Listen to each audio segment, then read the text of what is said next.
Hi friends, TNPSC group 2 மற்றும் 2A prelims எக்ஸாமுக்கான Tamil தகுதி தேர்வு இருக்கு இல்லையா? ஸோ அதோட பாடத்திட்டம், அதாவது சிலபஸ் கேட்டிருந்தீங்க. ஸோ அந்த சிலபஸோட லிங்க் வந்து நான் பிடிஎஃபோட லிங்க் வந்து நான் டிஸ்கிரிப்ஷனில் கொடுக்குறேன். நீங்கள் வந்து டவுன்லோட் பண்ணி வச்சுக்கோங்க. ஓகேவா? டவுன்லோட் பண்ணி பிரிண்ட் போட்டு வச்சுக்கோங்க. ஒவ்வொரு டாப்பிக்கையும் நீங்கள் படித்து கவர் பண்ணும்போது நீங்கள் வந்து இதை நோட் பண்ணிட்டீங்க அப்படின்னா உங்களுக்கு ஈஸியாக இருக்கும், எது கம்ப்ளீட் பண்ணியிருக்கோம் அப்படின்னு. ஓகேவா? நான் இந்த சிலபஸை பற்றின ஒரு டீட்டெயில் வீடியோவும் போட்டிருக்கேன், அதையுமே மறக்காமல் பாருங்கள். ஓகேவா?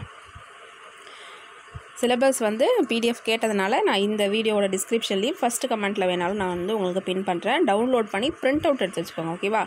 டிஸ்கிரிப்ஷனில் இருக்கிறத டவுன்லோட் பண்ணி பிரிண்ட் போட்டு வச்சுக்கோங்க. இதே மாதிரி ஜிஎஸ்ஸுக்கான பிடிஎஃப்பும் நான் வந்து உங்களுக்கு கொடுத்துட்றேன். ஓகேவா? ஸோ அதையுமே டவுன்லோட் பண்ணி வச்சுக்கோங்க ஃப்ரெண்ட்ஸ். ஃபஸ்ட்டு சிலபஸை நல்லா ஒரு தடவை பாருங்கள்.